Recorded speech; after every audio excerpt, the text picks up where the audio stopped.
안녕하세요. 파랑새TV입니다. 저번 시간에는 부동산 투자 이것만 알면 백전백승이라는 제목으로 강의를 하였는데요. 그 내용이 전체적인 부분이 너무 포괄적이었고 또 시간도 부족하였습니다. 그래서 이번 시간에는 물건별로 접근해보는 방법, 그리고 꼭 알아야 될 것들을 짚어드리고자 합니다. 많은 부동산 물건 중에서 여러분들이 관심을 많이 가지고 계신, 그리고 또 소액으로 투자가 가능한 오피스텔 투자 방법에 대해서 알아보도록 하겠습니다. 그 전에 부동산 투자, 부동산 재테크를 왜 해야만 하느냐에 대해서 먼저 짚고 넘어가 보도록 하겠습니다. 부동산 투자를 해야만 하는 이유는 아주 간단합니다. 돈을 벌기 위한 목적이죠. 여러분들이 종잣돈이 생겼을 때 이것으로 돈을 벌 수 있는 방법은 여러 가지가 있습니다. 주식이나 펀드를 할 수가 있고요. 개인 사업이나 창업도 가능합니다. 그러나 이 방법들은 모두가 안전하지가 않습니다. 저번 강의 시간에 부동산 투자의 3대 요소 기억나시죠? 안정성, 수익성, 황금성 중에 가장 중요한 안전성이 문제가 있는 것입니다. 그래서 그 와중에 안전한 부동산에 투자를 하는 것입니다. 그동안 많은 분들이 부동산에 투자하여 많은 부를 축적하여 왔던 것이 이를 증명하고요. 그분들은 지금도 돈을 벌고 있습니다. 그럼 간단한 그림 하나 보고 가실까요? 자, 여러분들이 1억이라는 종잣돈이 생겼을 때 그 돈을 은행에 넣었을 때와 부동산에 투자했을 때의 수익을 간단히 비교를 해 보겠습니다. 요즘 은행 금리가 1%대에 지나지 않죠. 그래서 이것을 정기 예금으로 넣는다고 가정을 하고 2%로 책정을 해 보겠습니다. 자, 그러면 1억에 대한 2%이기 때문에 연수익은 200만 원이 될 것입니다. 매년 200만 원의 수익은 꾸준히 나올 것입니다. 그러면 5년, 10년 이후에 원금은 얼마나 될까요? 원금은 변함없는 1억입니다. 10년이 아니라 100년이 가더라도 1억은 변함이 없을 것입니다. 자, 그러면 부동산 투자를 했을 때 오피스텔에 1억을 우리가 투자를 했다고 가정을 하시고, 기본적으로 오피스텔의 수익률이 4.5%에서 6%, 7%대까지 갑니다. 그래서 기본으로 5% 정도 보시면은 연수익은 500만 원이 될 것입니다. 은행에 넣은 돈과 같이 똑같이 5년, 10년 이후가 되면은 원금이 얼마나 될 것인가? 원금은 똑같이 1억이지만 거기에 플러스 알파가 붙겠죠. 그것이 우리가 흔히 말하는 시세 차익이라는 겁니다. 이 시세 차익은 과연 얼마나 될 것인가? 그것은 물건마다 다 틀리기 때문에 얼마라고 단정 짓기는 어렵지만은 기존에 우리가 받았던 월세보다는 훨씬 더 클 것입니다. 다시 말씀드리면은 500만 원씩 5년을 받았다 그러면 2,500만 원이 될 것입니다. 그러면은 이 물건을 5년 이후에 팔았다고 가정했을 때 분명히 시세 차익은 2,500만 원 이상이 될 것이고, 10년 이후에는 5천만 원 이상이 분명히 될 것입니다. 물론 모든 물건이 다 이렇게는 되지 않겠지만 우리가 제대로 된 입지를 살펴보고 투자했을 때는 충분히 가능한 이야기입니다. 여러분들이 힘들게 일해서 쓰고 싶은 것도 참고 열심히 돈을 은행에 모아둡니다. 그런데 과연 그 돈이 불어날까요? 해마다 물가 상승률은 3% 이상씩 오르고 있기 때문에 은행에 두시면은 돈이 늘어나는 것이 아니라 오히려 매년 1% 이상 줄어든다고 보시면 맞을 겁니다. 여러분, 우리가 은행에 돈을 넣어 놓고 투자했다고들 얘기를 합니까? 그렇지는 않죠. 은행은 단지 돈을 보관하는 수단일 뿐입니다. 그런데도 은행에 돈을 넣어 놓으면 계속 손해를 보게 되는 거지요. 그러면 부동산 투자는 100% 안전할까요? 그렇지만은 않을 겁니다. 어떤 분들은 투자 후 돈이 묶이기도 하고 또 손해를 보는 분도 계십니다. 하지만 투자 전 미리 점검을 잘 하시고 피해갈 것을 피해간다면 충분히 가능한 일입니다. 그럼 한번 알아보실까요? 오피스텔은 지금 주거용으로 많이들 사용하고 있죠. 그런데 아시다시피 원래 오피스텔은 업무용 공간입니다. 다시 말씀드려 사무실 용도로 쓰는 것이죠. 우리나라의 주택 구조를 보면은 기본이 30평대로 되어 있습니다. 물론 20평대도 있긴 하지만 그 숫자는 아주 적죠. 1, 2인 가구가 계속 늘어나면서 정부 차원에서 소형 주택이 필요하게 되었고요. 2009년도에 주택법이 개정이 되면서 도시형 생활주택이라는 소형 주택이 나오게 되었습니다. 그래서 오피스텔과 더불어 소형 주거 용도로 많이 이용을 하게 되었죠. 그런데 오피스텔과 도시형 생활주택은 생긴 건 비슷하지만 완전히 다른 물건입니다. 오피스텔은 건축법에 속해 있고요.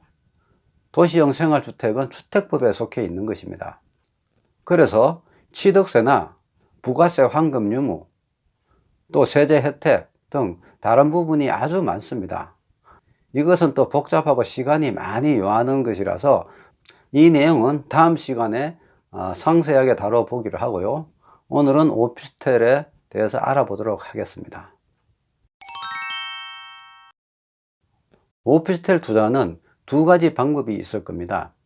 기존에 완공된 물건을 구매하는 방법과 신축으로 분양하는 물건을 분양받는 방법입니다.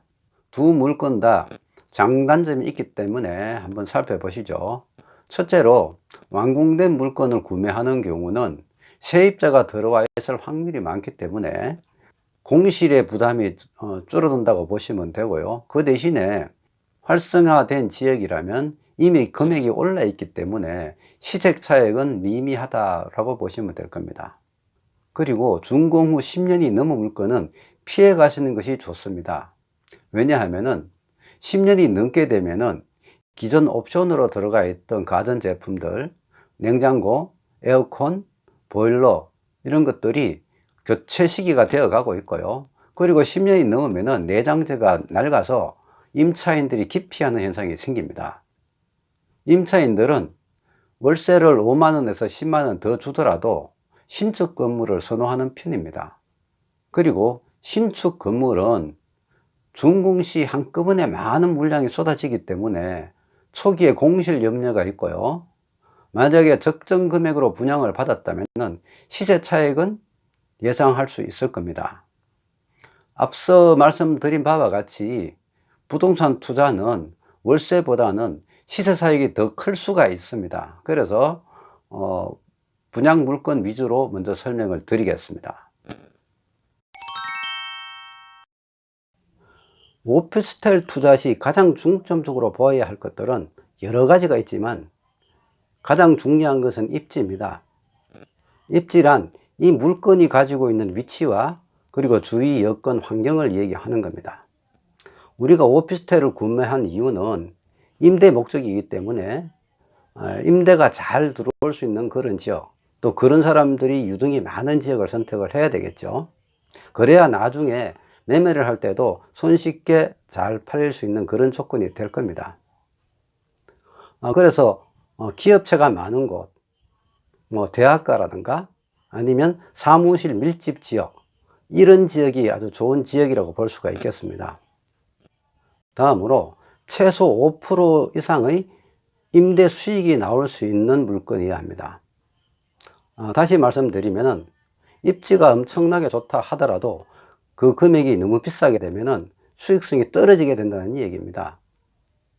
우리가 분양을 받을 때도 대로변에 있는 오피스텔이 있는가 하면은 이면도로 안에 있는 오피스텔이 있습니다. 그런데 그 현장을 방문해 보면은 대로변에 있는 오피스텔과 이면도로 안에 있는 오피스텔이 평당가는 차이가 많이 납니다. 그런데 같은 지역이면 분양가가 싸거나 비싸거나에 따라서 임대료를 더 받거나 덜 받게 할 수는 없습니다. 같은 평형대면은 거의 같은 수준의 금액을 받게 되기 때문에 굳이 비싼 돈을 들여서 대로변의 물건을 선택을 하시면 그만큼 수익률이 떨어진다고 보시면 됩니다.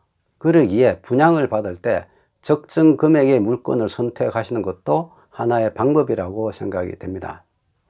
다음으로는 세대수가 너무 작으면 안 됩니다. 최소한 100세대 이상은 돼야 되고 200세대, 300세대 이상이 되면 더 낫겠죠. 그 이유는 오피스텔은 관리비 부담이 굉장히 큽니다. 또 아파트에 비해서도 관리비가 나오는 폭이 크기 때문에 세입자들이 부담을 많이 느끼게 됩니다. 그래서 세대수가 적게 되면은 그 부담이 개개인한테 많이 돌아가게 되고요. 상대적으로 세대수가 많으면은 그만큼 부담이 줄어드는 그런 효과가 있다고 보시면 되겠습니다. 그리고 마지막으로 역세권인데요. 사실 이 역세권은 오피스텔하고는 그렇게 큰 연관성이 없습니다. 그런데도 불구하고 역세권을 말씀드리는 이유는 이 물건을 팔기 위해서는 역세권에 있어야만, 또 사는 사람 입장에서는 무조건 역세권을 선호하시는 분들이 아주 많이 계세요. 그래서 일단 그 역세권이면은 괜찮은 몫이다, 이렇게 보시면 될 겁니다. 네, 부동산 투자 어렵고 막막하다고만 생각하지 마시고 우선 도전해 보세요. 점검할 거 몇 가지만 점검하시면은 염려하실 거 없을 겁니다. 옛말에 시작이 반이라고 했습니다. 지금 강남에 거주하고 계신 분들, 봉급받아서 그곳에 계신 분들 한 분도 없을 것입니다. 물론 개인 사업을 통하여 부를 축적한 분도 있고 또 다른 경로로 돈을 번 사람도 있겠지만 거의 대부분은 부동산을 통해서 부를 축적한 분일 것입니다.